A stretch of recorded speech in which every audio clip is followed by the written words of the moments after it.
Hi everyone! Welcome to Vlogs with Anjo. So for this video, I will be sharing with you the step-by-step process on how to apply for a B1, B2 US visa. Okay, so ano nga ba yung B1, B2 visa? So yung B1, B2 US visa is a type of non-immigrant visa na binibigay sa mga applicants na ang purpose nila is to visit US for travel, leisure, vacation, or if you have a business over there, like meron kang attend na conference, na seminar, na work-related. So, yun yung binibigay. So, yung B1, B2 is just one visa. So, disclaimer lang guys, before we start, lahat po ng sasabihin ko ay una, based on my personal experience. So, yung mga isi-share ko na mga naranasan ko, based lahat siya sa naging experience ko. Pangalawa, yung step-by-step process ay nabasa ko sa official website ng US Embassy. And then, last one is based din to sa mga stories and experiences ng mga ibang tao na nag-apply din for B1, B2 US visa. And also, another disclaimer, if you are applying for another type of US visa or another type of non-immigrant visa like K1, yung fiancé visa, yung spousal visa, working visa, yan, hindi ko kayo matutulungan. Siguro may mga similarities like yung kailangan mo ng DS-160, ganyan. Pero, syempre, since hindi naman tayo magkakapareho ng type of visa na in-applyan or a-applyan, meron hindi matatakal dito sa video na to. So, again, itong video na to para lang sa mga gusto mag-apply ng B1, B2 US visa. If you wanna know more, then just keep on watching. Alright, so for the first step is you have to fill out your DS-160. So, ano nga ba yung DS-160? This is your official application form para sa iyong US visa application. Online lang naman siya. So, just go to this website. Ayan, nakalagay siya down below. And then, yung mismong links pala ng lahat ng website sa babanggitin ko ay nakalagay din sa description box. Okay? Para i-click nyo na lang siya. And then, ito yung makikita nyo. Yan siya. Lagay nyo lang dyan yung information na hinihingi and then start an application. Okay, so once you start your application, bibigyan nila kayo ng parang DS-160 confirmation. It's a unique number that is specific for that DS-160 application form. So you have to keep that kasi, bawa, hindi nyo natapos in one sitting yung sagot sa DS-160 ninyo, pwede nyo naman siyang i-retrieve. So, balik kayo dito, and then, ayan, nakita nyo yan, yung retrieve ng application. Yan siya, guys. I-click nyo lang yan, tapos may-input lang kayong information such as yung first 5 digits ng name nyo, ng surname, and then, I think birthday, if I'm not mistaken, and then, yun, yung DS-160 confirmation nyo para balikan nyo where you left off. Hindi na ako masyadong magde-detail kung ano yung laman ng mismong DS-160, kung ano yung mga sasagutan nyo, because I will be making a separate video for that, specifically for that, para if meron kayong questions, tatakil ko dun sa video na yon. Very important tong DS-160 na to kasi aside sa interview, dito din talaga magbe-base yung console. And madali lang siya kasi sasagutan nyo lang talaga. Wala silang hinihingi na kahit na anong document. Halimbawa, bank statement or bank certificate, ITR, walang ganon. Wala kayong i-upload na kahit na anong documents. Basta, sasagutan nyo lang, you just fill out yung mga parts doon na applicable, of course, sa inyo, diba? Kasi meron namang parts doon na hindi naman applicable sa inyo na i-fill out ninyo. And then, by the end of it, pag natapos nyo na, it will ask you to upload a 2x2 ID picture. So, yung usual naman, white background, tapos, dapat kita yung tenga nyo kapag pinicturean kayo, tapos dapat neutral yung expression niyo. And, palagay dun sa guidelines ng photo is kailangan kung ano daw yung usual na sinusuot nyo, like your everyday wear, yun yung suot nyo doon sa ID picture. And of course, dapat taken siya within the last 6 months. So, dapat bago. Remember guys to check your DS-160. I-check nyo lahat ng pages, di bale, bago nyo naman siya i-submit, is meron naman dong, kumbaga may chance kayo to review all of the pages that you have answered, to check if meron kayong na-miss out, or meron kayong hindi na ilagay na information, or baka meron kayong na-typo, ganon. Yung summary, before you submit, take that opportunity para ma-review yung mga sagot nyo sa DS-160 ninyo. Because once you submit your DS-160, guys, it's final. Hindi nyo na siya pwedeng ma-edit. Kasi kapag, halimbawa, na-submit nyo na siya, tapos hindi pa pala, kumbaga, nakita nyo may mali, you have to create another DS-160 again. So, hassle siya. And also, just a reminder na you have 30 days to finish your DS-160. So, okay lang kahit hindi nyo siya matapos in one sitting. Kasi meron din kasing mga areas dun sa DS-160 ninyo na baka hindi nyo pa sure yung isasagot nyo or kailangan nyo pag-isipan ng mabuti. So, okay lang. Pwede namang sagutan nyo siya ngayon, kung ano yung alam nyo, and then balikan nyo kinabukasan. Pag natapos yun nang i-fill out yung DS-160 nyo, it's time for step 2, which is to submit your DS-160. So, katulad na sinabi ko kanina, once you have submitted your DS-160, hindi nyo na siya pwedeng ma-edit, okay? Hindi na siya editable, final na siya. And then, once you have submitted it, may lalabas doon na DS-160 confirmation ninyo. And then, you have to save yung PDF file nun because you'll be needing it later on. Yung DS-160 confirmation nyo, it will look something like this. Dinner out ko lang yung mga sensitive information kasi information ko yan, guys. Ganyan siya, yung picture na in-upload ninyo, tapos yung information na yan, and then you have to print it out. So, isave nyo yan, guys, ha. Meron namang option doon na pwedeng isave yan as PDF. And now that your DS-160 is done, it's time for step 3, which is to create an account at US Travel Docs for payment and scheduling. Sa US Travel Docs, ito yung website. Ayan. So, again, nakalink siya down below para i-click nyo na lang. Dito kasi sa website na to, kailangan yung gumawa ng account para makapagbayad kayo, tsaka para makapag-schedule kayo ng inyong biometrics and your visa interview. So, una, very basic lang naman. Gawa lang kayo ng account. So, sa paggawa ng account, you have to click this one. Ayan. And then, once na na-click nyo na yan, basic lang naman. So, hingan lang kayo ng username, password, tapos, ano yung email address na gagamitin ninyo kasi kailangan nyo siyang i-verify. So, magpapadala ng email dun sa nilagay yung email address para ma-verify, and then pipili kayo ng 3 security questions. So, syempre, dapat tandaan nyo yung security questions na ilalagay nyo kasi every time that you will log in, kailangan yung sagutan yung security questions na pinili ninyo. Once successful na yung pag-sign up ninyo, then it will prompt you to log into your account. Once na nakapag-login ka na, meron lang magpa-prompt doon na kailangan ka lang ilagay like kung ano yung contact email address mo, ganyan. Before ka pa mapunta sa payment, meron lang silang ipapa-fill out sa'yo. Very basic lang. Like kung ano yung ina-applyan mong visa, ano yung purpose mo. Tapos, doon na rin pala guys tatanungin, bago ka pa magbayad, tatanungin ka na doon kung ano yung parang mode of pickup mo sa passport mo in case ma-approve ka. So, mamaya, pag-usapan natin siya later on sa video. So, yun, after nun, ano lang naman, it will take 5 minutes. And then after that, ayun na, i-redirect ka na sa page kung saan ka magbabayad. Okay, so, yung visa fee nga pala is $185 or 11,100 pesos. There are 2 ways on how you could pay for your visa application fee. It's either via RCBC Bank, so pupunta ka sa any RCBC branch, or you can pay via credit card. So sa credit card, ang tinatanggap lang nila is MasterCard or Visa.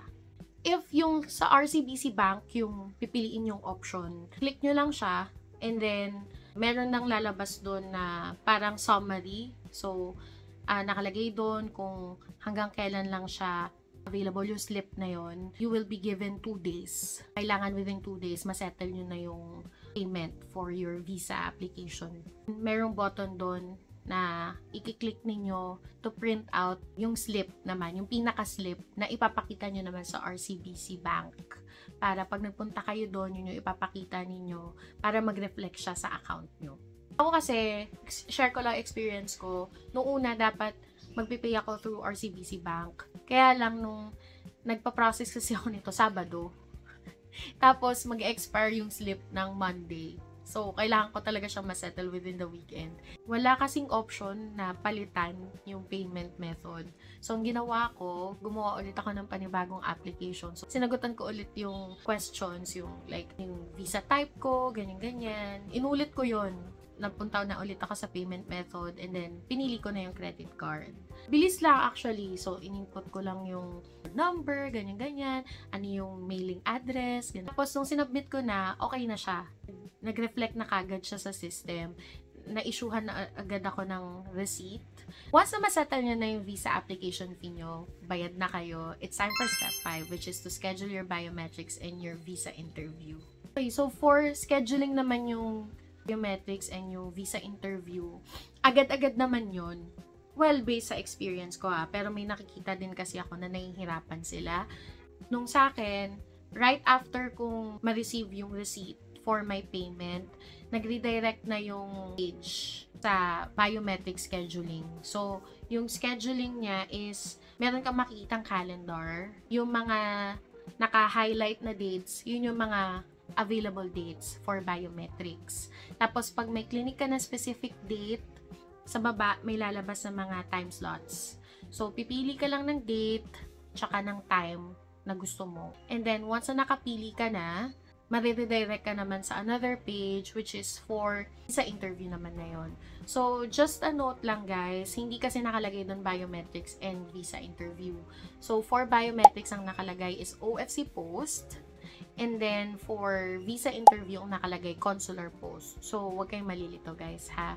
Consular interview naman, ganun din yung calendar, same lang din. And then, pipili ka lang din ng date na available ka or gusto mo, prefer mo. And then, sa baba, may time slots din.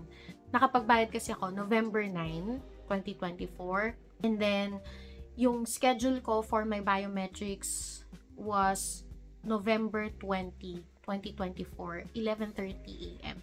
Tapos, yung pinili ko namang schedule ng visa interview ko is December 6, 9:15 a.m. So, after mong ma-schedule yung biometrics and yung visa appointment mo, generate yung account mo ng appointment confirmation. So, nandun lahat ng information na kailangan mo. Katulad nung sa DS-160 confirmation mo, you need to also save yung appointment confirmation mo kasi you have to print it out later on. So, ngayon, may schedule ka na. It's time for step 6, which is your biometrics. So, sa biometrics, ito yung nabago. Kasi before, biometrics and your interview are happening in one day. And they're both conducted sa US Embassy na mismo. Pero ngayon, starting September 28, 2024, pinaghiwalay na nila yung step na yon. So, merong separate day for your biometrics and then merong separate day for your interview. So, yung biometrics, ginagawa siya sa Visa Application Center nila sa Parcal, sa may Asiana. If familiar ka sa DFA Asiana, sa Ayala Malls, Manila Bay, tapos, ano ba bang hotel yon? City of Dreams yata. Yun yung mga malalapit na landmarks dun sa Parcal Mall. Pagpasok mo sa Parcal Mall, makikita mo sa right side mo yung Mary Grace, Dunkin Donuts, North Park. Tapos sa right side mo is yung Rustan Supermarket. Tapos right adjacent sa Rustan Supermarket, merong parang hallway doon. Tapos doon may pila na. Yun yung pinakaunang pila for your biometrics. Pila ka doon, tapos merong lalapit na staff sa'yo, meron siyang dalang clipboard, tapos nandun lahat ng pangalan ng mga taong merong appointment for biometrics. Tapos sasabihin mo lang yung name mo, and then i-cross out na nila yung sa list nila. So, yung mga things to bring for your biometrics appointment are as follows. So, first, you have to bring your passport, is your DS-160 confirmation, and then your appointment confirmation. So, yun na nga, check nila yung DS-160 confirmation mo, and then yung appointment confirmation mo. Tapos, i-check nila kung pareho kang may schedule for biometrics and for visa interview. Kasi, nagkakaroon ata ng problema pag biometrics lang yung meron. Like, nung time ko nun, meron akong nakasabay na wala yata siyang appointment for visa interview. Sinasabi sa kanya na dapat meron. Pero alam ko na resolve naman kasi nung umakyat na ako sa taas, nakita ko na siya ulit. Ano naman, maasikaso naman siya. Very helpful yung mga staff ng visa application center. Wala naman kayong dapat ikabahala. Pero just make sure guys na before pa kayo magpa-biometrics, kailangan meron na talaga kayong visa interview din para smooth lang yung process. Tapos guys, bawal magdala ng any gadgets, pati bag. Bawal. Yung nasa unahan ko, meron siyang dalang phone, tapos ayaw siyang papasukin kasi bawal yung gadget. So, bawal ang phone, bawal ang smartwatch, AirPods, Bluetooth headsets, ganyan. Bawal lahat yan. Bawal yung pagkain, of course. If meron kayong kasama, paiwan nyo na lang sa kanya yung gamit nyo. I think pwede naman wallet. Pero ako, since may kasama naman ako that time, iwan nyo na lang sa kanila. Now, if wala naman kayong kasama, mag-isa lang kayo, I think pwede nyong iwan sa Rustan Supermarket. Hindi ko sure ha, hindi ko sure. So, isang option yun.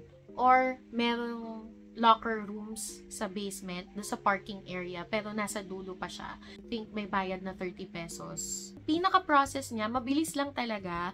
Medyo natatagalan lang ng konti. Syempre, pag yung sa mga pila, di ba? So, yun nga, pagdating nyo doon, yung sa may aisle katabi ng Rustan Supermarket, meron ng pila doon. So, pag na-check na yung DS-160 confirmation ninyo, yung appointment confirmation nyo, bibigyan na kayo ng stub, and then, proceed na kayo sa loob ng Cogon building. Tapos, sa loob, merong elevator, punta kayo sa 3rd floor, and then, pagbukas ng elevator, to your right, nandun yung visa application center, doon kayo magba-biometrics. Tapos, bago pa kayo makapasok sa mismong loob, meron ng x-ray, tapos, magpapass through ka lang, and then, bago ka pa makapasok din sa mismong loob nung kung saan nagba-biometrics, meron pa ulit parang stop, may staff doon. Tapos, chine-check lang ulit yung appointment confirmation nyo. Tapos, after nun, pasok na kayo sa loob. Hindi naman kayo maliligaw kasi nasa loob kayo nung yung may line belt. Tapos, pagpasok nyo sa pinakaloob, may counter sa right side ninyo. And then, doon ibibigay nyo yung passport nyo kasi meron silang piniprint na sticker. Tapos, ididikit nila yun sa likod ng passport nyo. Once na madikitan na yung passport nyo ng sticker, may staff din na magbibigay ng number sa inyo. And then, upo lang kayo sa gilid. And then, just wait for your number to be called. Meron namang mga screens doon. I-flash naman yung ticket number ninyo sa tabi nun kung saan kayong window punta. Mabilis lang yung mismong process. So, binigay ko lang yung passport ko, tanong lang yung full name ko, and then yung birthday ko. After that, pinicturean na ako. Tapos, after kang picturean, kunin na yung fingerprints mo. So, una, sa left hand, yung second to 5th digits. Tapos, sa right hand, yung 10, second to 5th digits. And then, yung dalawang thumb mo. After nun, bibigyan ka lang ng reminders na be on time, huwag malihit sa appointment schedule mo. Pagdadalahin ka ng 2x2 ID picture. So, just in case lang daw hingin. So, after biometrics, yun na. Step 7, which is your visa interview. Okay, so your visa interview will be at the US Embassy sa Rojas Boulevard. Siya yung pinaka-nerve-wracking. Siya yung pinaka-highlight, kumbaga, ng application mo. Be on time, of course. Be there at least an hour before your appointment time kasi you'll spend it mostly on lining up. Things to bring, same lang din with the biometrics. So, bring your passport, your DS-160 confirmation, your appointment confirmation, and then yung dalawang 2x2 ID pictures. Pag may dala kayong sasakyan, guys, ang parking area ay dun sa kabilang side. dun sa kahilera ng CBTL, ng Army Navy, ayan. Dun yung parking area. Tapos 150 pesos yung parking. O diba? Kung mag-grab naman kayo, pwede naman kayo bumaba dun sa mismong embassy. Kung naka-check-in kayo sa mga nearby hotels, mga pedicab naman, ayun, pwede naman kayong sumakay doon. Tapos sabihin nyo lang sa US Embassy. At 8 o'clock, pumunta na ako sa harap ng US Embassy. Tapos guys, again, bawal ang any gadgets. I think pwede ang bag. Kasi meron ako nakitang applicant na kasabay ko, meron siyang dalang bag, pero maliit lang. Bawal yan, bawal ang food. So, pag may kasama kayo, iwan nyo na lang sa kanila yung mga gamit ninyo. Pero kung wala, merong mga ate doon na pwede nyong iwan sa kanila yung mga gamit nyo for 150 pesos. Tapos, bibigyan nila kayo ng number. So, pag natapos na kayo, para maklaim nyo yung gamit nyo, bibigyan nyo yung number na binigay nila. Sa labas pa lang ng US Embassy, may dalawa ng pila. So, yung unang pila, para yun sa lahat ng merong appointment. May yung staff doon, titignan lang yung appointment confirmation mo. Tapos titignan kung anong oras yung appointment mo, anong date, ganyan. Papupuntahin ka na dun sa susunod na pila. So, yung susunod na pila, yun yung medyo maraming lanes. It has 6 lanes, I think. Parang sinesegregate niya eh. Kasi ako, pinapunta niya ako sa line 3. Napansin ko, puro kami mga solo applicants. Tapos may pila din for family. Tapos may pila din for mga priority like senior, buntis, PWD, ganyan. Tapos I think iba pa yung pila ng family ka, tapos non-immigrant kayo, tsaka family na immigrant.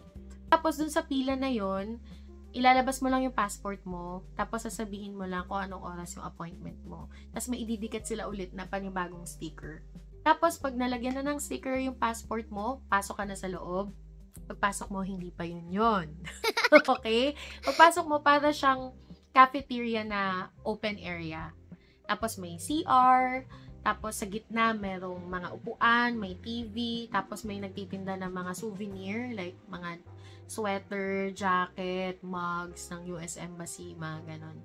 Tapos may nagche-check lang din doon kung ano yung application mo. Merong 2 doors. Left door para sa mga non-immigrant applications. Right naman, para naman yun sa mga immigrant applicants. Pagpasok mo doon, dire-diretso ka lang, step 1 na yun. So, yung step 1 is just a verification step. On din, pinapalabas yung ID picture kung sakaling hingin nga. So, nung ako na, binigay ko yung passport ko, tapos tinanong lang ako ng saan sa US and ano yung purpose ko. Balik na sa akin yung passport ko and then sinabi na mag-proceed na ako sa step 2. So, hindi na hiningi yung ID picture, so tinago ko na. Yung step 2 is for biometrics. So, baka nalilito kayo na parang, teka, bakit may biometrics ulit? Eh, akala ko ba may biometrics sa Parcal? So, kasi, nung time ko, hindi naman lahat naabutan nung biometrics sa Parcal. Kasi nga, it's fairly new. Yung iba, nakapag-schedule na sila before September 28. So, kapag nakapag-schedule ka before September 28, yung biometrics mo will be at the embassy. Pero kung after September 28 ka nakapag-schedule, yung step na yon will be just for confirmation. Pag dating ko dun sa window, naalala niyo yung sticker na dinikit sa labas ng embassy. Ang gagawin mo, kasi 'di ba windows yun eh, may salamin. Didikit mo siya doon kasi kailangan nilang i-scan yung QR code dun sa likod, dun sa sticker na dinikit. Tapos, after that, ipapalagay sa'yo nung tao dun sa window yung left hand mo, yung 4 fingers mo. Tapos, after nun, okay na. Verified na meron na akong biometrics. After that, pinaproceed na ako sa step 3, which is yun na yung interview proper. Tapos, yun din yung may pinakamahabang pila. Start ako pumila doon around 8:30. Nakapila ako doon for about 40 minutes. Pa-S siya. Tapos pagdating sa dulo ng S, merong 5 rows ng chairs. Each row has 10 chairs. Tapos uupo kayo. Tapos by row din yung tayo nyo. Tapos merong nag-a-usher. First step, meron naman talaga nag-a-usher. Yung usher yung magde-determine kung saan kayo. Ako napunta ako sa right side. yung sa may Windows 22 hanggang 31. Tapos habang papalapit na kayo ng papalapit doon sa mga Windows, usher doon, siya yung magde-determine saan kayong window pipila. So, hindi kayo makakapili. May microphone sa loob yung mga console. Tapos may speakers, bawat booth, bawat window. Para nga marinig mo sila. Medyo labo-labo. Kasi nga maririnig mo yung bawat window, especially yung mga katabi na window. So, dapat mag-focus ka talaga dun sa window mo pag ikaw na yung ini-interview. So, ako na, hindi ko na i-elaborate kung ano yung mga questions sa akin. Kasi I'm planning to do a separate video on that as well. I-interview na ako, ganyan-ganyan. Tapos, ano lang ako, ngiti-ngiti lang ako, ganyan. Hanggang sa yun na. Your visa is approved. Please expect your passport in 1 week. Parang ganun. Nakakabingi siya. I swear, nakakabingi yung experience. Ang narinig ko lang, your visa is approved, tsaka 1 week. Yun lang yung narinig ko. Tapos, habang sinasabi niya yun, yung passport ko, kinuha niya na, tapos nilagay niya na dun sa file ng mga passport niya. Tapos, dito malikod na ako kasi sabi niya next. Yun di ba? Tapos, alam mo yung parang, umalis na ako kagad kasi mamaya magbago pa yung isip niya. Parang ganun. Tapos, as I walk, palabas ng embassy, nagsisink in siya na hindi totoo yun. Pumasa ako, sinabi niya your visa is approved Parang ganun. Siyempre, ang saya ma-approve, diba? Yung feeling na your visa is approved. Ang sarap-sarap niyang pakinggan sa tenga. Promise. So, after nun, siyempre, saya-saya ko, ganyan. And then, it's time for step 8, which is to claim your passport. So, eto, mabilis lang din naman to. Yun pala, to track your visa, you go to this website, ayan. Okay, tapos ito yung website na lalabas, or yung page na lalabas, ayan siya. So, para ma-check nyo yung status ng visa ninyo, you have to input yung mga details, tapos makikita nyo doon approved. So, interview ko Friday, December 6. Tapos, Saturday, pumunta ako sa website na yan, and then nakita ko ang status is approved. Tapos, meron silang disclaimer doon na meron pang final background checking bago tatakan. So, yung approved na yon, pwede pa siya maging denied. I think meron mga cases na ganun. Yung approved ka nung interview, tapos nung nag-final background checking sila, biglang naging denied. Parang ganun. Pero, bihira lang naman siya. Hindi ko naman siya nababasa often. Sabado, chinek ko, yun siya. Tapos, nag-expect kasi ako na 1 week pa talaga. December 9, Monday, around 12:30 ng tanghali, nag-email na sa akin yung sa application center na ready na daw for pick up yung passport ko. Chinek ko ulit yung website, tapos yun nga, nakalagay issued na. So, nakuha ko na siya Tuesday. Yun pala guys, ang pinili ko kasi is pick up. So, yun nga, di ba? Katulad ng sinabi ko kanina, merong 2 options. May 2 options kayo on how you will claim your passport. So, una yun, pick up. So, sa, sa Parcal, kung saan kayo nag-biometrics. Pangalawa, pwede nyo naman ipa-LBC, pa-courier nyo, lalo kung malayo kayo, kung hindi kayo taga Manila. Ganyan. Yung sa pick-up, libre lang siya. Kaya yun yung pinili ko, kasi gusto ko ng libre. Okay? And then, kapag papa-LBC nyo naman, meron ding 2 options doon. Either door-to-door, or you pick it up sa nearest LBC branch sa inyo. Yon, may bayad, 430 pesos. Pumunta na ako sa Parcal, tapos ang dala ko lang, meron akong dalang valid ID. Tapos, meron din ako photocopy just in case. And then, yung printout nung email sa akin na ready for pickup na nga yung passport ko. Tapos, dun din, pumunta din ako kung saan ako pumila. Pero hindi na ako pumila dun. Dumiretso na ako dun sa harap. Tapos, sabi ko for pickup ako. Tapos, binigyan nila ka ng stub. Tapos, dumiretso na ako sa loob. And then, sa 3rd floor ulit. Pero, imbis na mag-right, kasi sa right side yun yung biometrics, diba? You go left. Ayun, may mag-guide naman sa'yo kung saan doon. Basically, dire-diretso lang siya. Tapos, makikita mo na yung VFS doon. So, maliit lang siya na room. Pick up lang talaga siya ng passport. Hiningi lang sa akin yung ID ko. Nang tinanong lang kung immigrant ba. Sabi ko, non-immigrant. Yun na, kinuha na ni Ate Curls ang aking passport. May pinasign lang siya sa akin. Meron kasing parang tablet doon yung magsasign ka. Tapos yun na, nirelease niya na yung passport ko. Ayun pala guys, make sure na bago kayo umalis, i-check nyo yung visa nyo. Kasi baka may maling info like birthday, ganyan, or may typo, ganun. So, at least kung may mali, pwede nyo pang sabihin kasi nandun pa kayo, di ba? Yun pala guys, pwede na pala yung gamit. Pwede na yung phone, pwede na yung huwag nyo lang gagamitin sa loob. Okay. Pero pwede na kayo magdala. And here's a video of me looking at my passport. Looking so happy. Ang saya-saya. So, what is my takeaway dito sa buong experience na to? For me, applying for a B1, B2 US visa is both the hardest and the easiest. Hardest kasi, syempre may interview. Yun talaga yun eh. Yun yung pinaka-nerve-wracking doon. Pero pinakamadali kasi wala kang isasubmit na kahit na ano. Nung interview ko nga, wala akong dala kahit ano. Wala akong supporting documents sa dala. COE, wala. Bank cert, wala. Bank statement, wala. Kung ano lang yung sinabi ko kanina, yun lang yung talaga yung dala ko. Pero hindi naman kasi sila nanghihingi. Kasi yun pa, pinakamahal. Kasi 11,100 sis. It was really an experience. It was one for the books. Of course, don't forget to pray. Huwag naman yung inasa mo lang sa dasal, di ba? Dasal ka ng dasal, wala ka namang ginawang preparation. Dapat pareho yun. Kasi nga, di ba, nasa Diyos ang awa, nasa tao ang gawa. Lahat ng mag-a-apply, sana makatulong tong video na to sa pagpa-process ninyo. And if you have any questions regarding the process, just leave a comment down below and I will do my best to answer them. So, yun lang guys. Thank you so much for watching and I hope to see you on my next one. Bye!